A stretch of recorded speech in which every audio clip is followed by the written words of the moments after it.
And all the things in the Levitical system that render someone ritually impure are things that are unavoidable in life. They're not designed to teach the Israelites anything about how awful they are. They're designed to teach the Israelites how human they are and how other, non-human, how above human God is.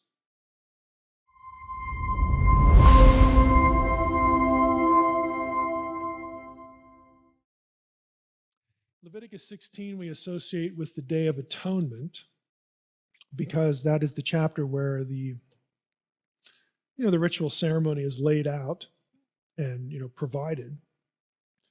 Leviticus 16 and verse 8, again, we're familiar with the fact that Aaron is told to pick 2 goats. Again, they cast lots over the 2 goats. So we've got 2 goats. Aaron casts lots over them. One of the goats, again, if you did the reading for today, this is going to be familiar. Or if you just read Leviticus 16, one lot falls on a goat, and then that goat is for the Lord, for Yahweh. The Hebrew is I have in yellow here the preposition lamed plus the name Yahweh, Ladonai. The other goat is lamed and then another name. This goat is for Azazel. And scholars have wondered for quite some time, like, what in the world is going on here? Now, in Unseen Realm, and again, I give you resources to other sources about this, Azazel was a demon, not just in later Judaism, but he is a deity, to an Israelite mind, demonic figure of the wilderness. He's a wilderness entity, a god, a deity associated with the wilderness. He's not Yahweh. The wilderness is his domain. It's the bad place. It's the anti-Eden. The wilderness is not where Yahweh is. Yahweh is leading us through the wilderness to his land, to the land he is giving us, to the new Eden, the land that flows with milk and honey. But we're here in the wilderness, and we have these instructions for Leviticus 16, and we have these 2 goats. One of them is for Yahweh, the other one is for Azazel. Now, this has raised the question, well, is this a sacrifice? Like, do you have God telling the Israelites to sacrifice a goat to a different God? No. If you actually look through and read Leviticus 16, only one of the goats is sacrificed. There's one goat that is sacrificed, before I get there, there's one goat that is sacrificed to Yahweh. The blood of that goat is applied to the structure of the tabernacle. It's sprinkled on the mercy seat where the Ark of the Covenant is. This is the Day of Atonement. It actually has nothing to do with the forgiveness of any individual sins.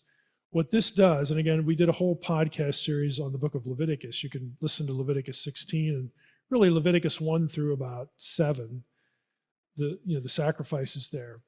The blood is never applied to people.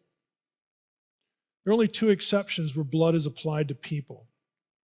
And they have to do with the priesthood, sanctifying the priesthood, because they will occupy sacred space and perform various rituals to protect Yahweh's turf, to protect sacred space from defilement, and again, allow access to worshipers and people who bring offerings. The offerings are consistently about purging, cleansing sacred space so that the people are accepted into sacred space, or at least onto some part of sacred space, to bring their offering, regardless of whatever kind of offering it is. So the blood of the one goat is applied to the tabernacle itself.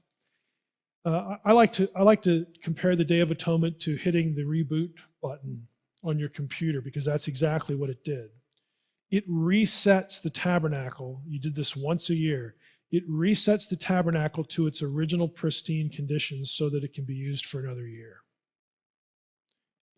It's a reboot. It's a do-over. It's a renewal of the starting point.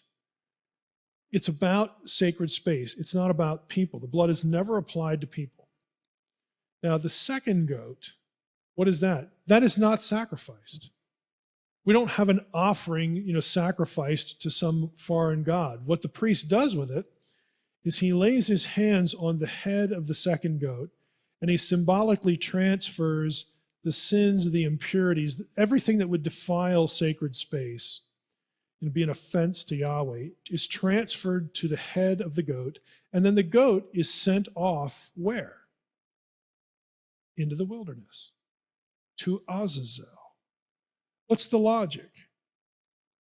Well, this is where sin belongs. This is where impurity belongs. It doesn't belong in the camp of Yahweh. Much less sacred space. It doesn't belong anywhere here in Yahweh's people, because Yahweh's people themselves are sanctified. They are set apart from other peoples. They're not, to worship other gods, obviously, but they're not. They even have their own land. They're completely separated. They're to be a kingdom of priests and a holy, a set apart nation.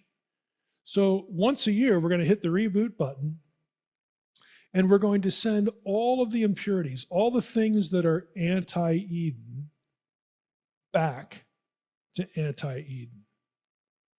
Because Eden, the camp, the holy company, the holy family, and God's domain needs to be purified.